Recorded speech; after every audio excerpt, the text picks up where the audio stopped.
Calvin Pickard getting the ball tonight for the Edmonton Oilers. He will be their starter. That is our lead. It's the big news from the skate today.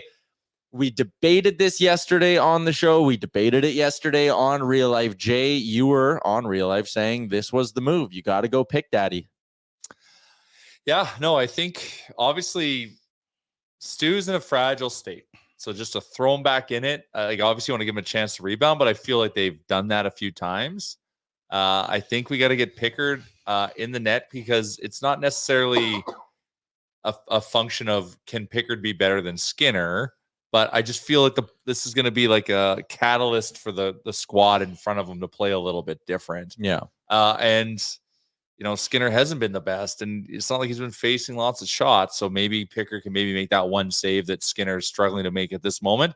But I think as we're trying to put together the plan to win this series, I think this is a necessary step.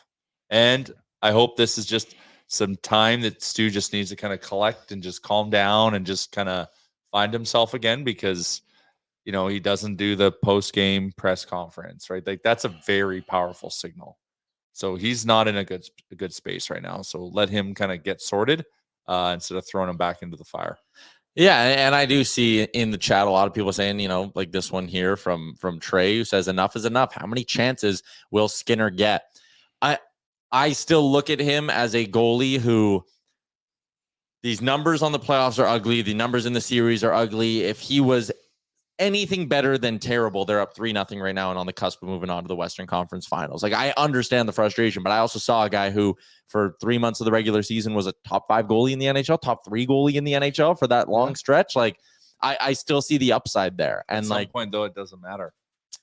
So right I think now it doesn't matter. Yeah, you're right. And I do think with Skinner, it's obviously very Jekyll and Hyde or whatever, where so far in these playoffs, he's either been terrible or he's been excellent. But more terrible than excellent. And more terrible than excellent. With Calvin Pickard, there isn't the same ceiling that you could potentially get with Skinner. And the bet the Oilers are clearly making is that there isn't going to be the same floor.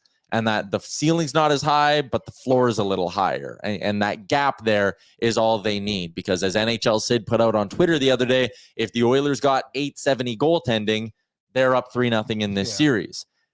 I think the Oilers are just making the bank that they're going to keep playing well in front of their goalie. And this guy, our pal Cal, is more likely to be 870 or better. He's not going to be 920, but the Oilers are saying we don't need 920. But you don't know that.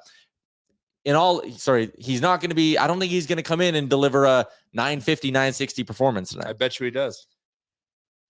What do you want to bet? We'll get into that a little bit later, but not that I'm in the mood to lose another wager to Jay. Anyways, that's my read on it. Is I don't think Calvin Pickard. We watched him 20 sometimes as an Oilers goalie. He was good. I would say he had some pretty great games in that. Yeah. He beat the Dallas Stars this year. Yep. He did. In Dallas. Some of the goals he gives up, though, are not confident. We can say the same thing about Skinner. And you can even in the regular season. I know. You can say the same thing about Skinner in the playoffs and all that. So, yeah, to me, this is a less reward, but a safer play in the moment. I get what you're saying. Yeah, I just think it's like, to take it to the other side, like they do need to play a little bit better. Like Skinner, don't get me wrong, was not good last game, but 2 of those goals were directly from turnovers in your own zone. So, but in the same breath, they only let 16. How many shots? Yeah, totally. Like they limited that. You eliminate those 2 mistakes, or make one less mistake. Yeah, then you score on the power play in the third period. You're going to overtime. Like who knows, right? Ifs and buts, right? But like that's one thing I would say too is like they can't. Warren Fogle can't pass the puck to Quinn Hughes in front of any goalie. Yeah. And you can't leave Brock Besser wide open in the slot too. So it goes both ways. But like overall, goaltending has just been the problem in this series for the Oilers. And going to Calvin Pickard, like you said, like tonight's not an elimination game. No. Like if it goes good or bad, like I think they'll go back to Skinner either way, to be honest, in game 5. So like you said, it is a bit of a safe play. Yeah, I think they'll go with what Carolina did with Anderson. Kochetkov and Anderson. Hey, so that was actually going to be my next question for you guys. Is there a scenario you can see where the Oilers win tonight and it's Stuart Skinner getting game 5? Or do you think if they win, it's right back to Pickard game 5? I guess it depends on the game. Yeah, like if it's 3-0, if Pickard faces 35 shots and lets one in only, and we win 3-1, 4-1, that's true. Like that is a goalie did a very good job, and it's tough. Like you play the hot hand. Yep. If you win 5-4, there's a debate to be had. Yeah, if you win track meet, it's different. If you win 6-3, I think there's a debate to be had. To me, it's save percentage. Save percentage is going to tell us all. Like if he goes in and wins the game with us, for us tonight with 860, well then okay, that's a function of the team firing on all cylinders and being able to score.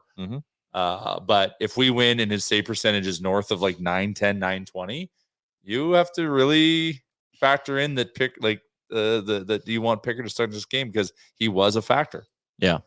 All right. I want to get into some other numbers here and continue this conversation, but we're going to do it in game notes, and it's brought to you by Douglas Mattresses, handcrafted in Canada, ensuring the highest quality materials and fastest delivery to you. You can order today at douglas.ca/Oilersnation and support a locally owned and operated Edmonton company. A lot of the conversation, at least I shouldn't say a lot of it, there has been a conversation that, hey, the Oilers play better in front of Calvin Pickard.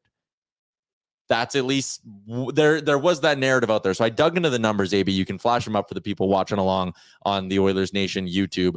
These are the 5-on-5 numbers from this regular season for these two. So you can see Stuart Skinner averaged 26.03 shots against per 60. Pickard was down at 25.68. So about half a shot less per appearance. The high danger shots against, those also drop by about half per appearance. Rush attempts against goes down a little bit.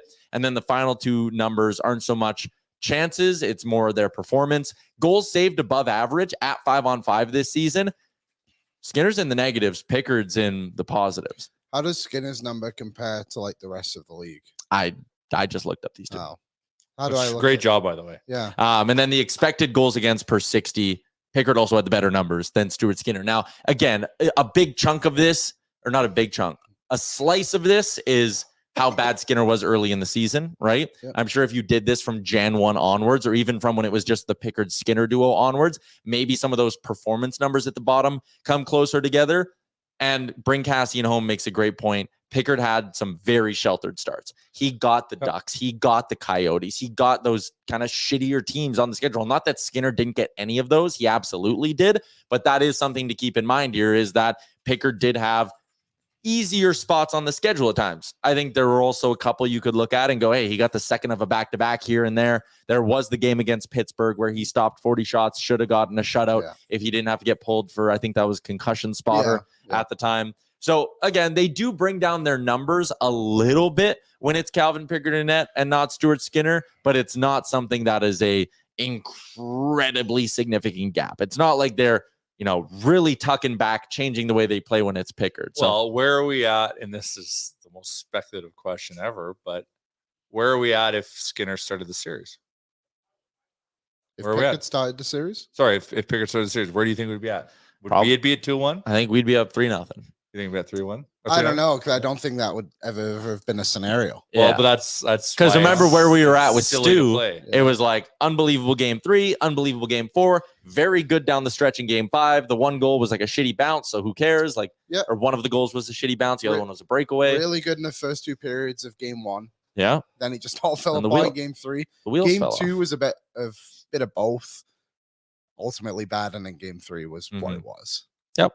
So, anyways, it's a bet though, because I think if Pickard, and I guess the argument if Pickard comes out and knock on wood, like I hate this part of the conversation, but like if Pickard comes out and shits the bed, that's going to be something that haunts you for the whole summer. The bed? Like I know he's got to beat 770, and that's the counter argument. Is like I would sit there and go, man, if Pickard comes in and does poorly, it's the bad choice. It's the wrong choice, because you should have just gone with the upside play in Skinner. Been like, let's hope he bounces back. He's whatever it is, 9-1 following a loss. There was some number about that. You always have to go into this game wanting to score 5 goals, regardless.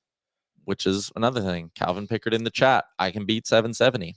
I'm sure you can, but again, they only needed 870 to win the first 3 games. There's no guarantee you only need 870 tonight is kind of my point. And I even had this when I saw they put Pickard in for the third period, that was a part of me that tightened up and was like, oh God, if they come back and even up this game, I'm so nervous about Calvin Pickard going into an overtime even. And I know it's like, you should be just as nervous about Stuart Skinner. And I guess that's a bias I have in the way I'm reading this, is that I'm generally a Stuart Skinner fan. I think he's going to be evident. I think he's going to be a very, very good goalie for a very long time in the NHL. His playoff struggles, Is though. he going to be a playoff goalie? We don't know. Yeah, I guess we don't. Yeah. It's the numbers are the numbers. And if they would have started Skinner, I would have been like, okay. But I really think starting Pickard is the right move. Mm-hmm. I think it's interesting because there was still pressure in that LA series on Skinner. Like that game, well, it would have been game 4, the 1-0 game. Like that, I felt the pressure, and we were just sat there. Yeah, right? that was an intense. amazing game. But I also want to give credit to the team in front of them. They played very They well. weren't letting them get to a rebound. Yeah.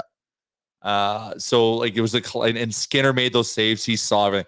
That was amazing. But everything around, like the save percentage, not that great. I know in game 1 you can say, well, went off some feet, some broken sticks, blah, blah, blah. But like still the body of work from a percentage standpoint isn't great. Yeah, I mean, to be fair though, LA's expected goals for in the 1-0 shutout win was 3.03. Their expected goals for in the other one was 1.49. So in those road games, he was expected to give up 4.5 goals and only gave up 1. So I just find it so interesting, a drastic drop off.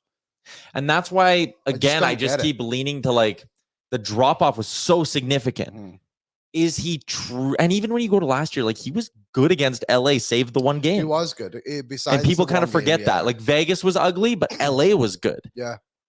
Which is so is it a and I know we had a comment yesterday from Josh who said, you know, is this just him being overworked again? Because it fell apart in the second round last year and it's falling apart in the second round this year. So maybe you do just have to give him the 1 game off and let him reset. The counter argument to that is this year it shouldn't have happened because you had a week off.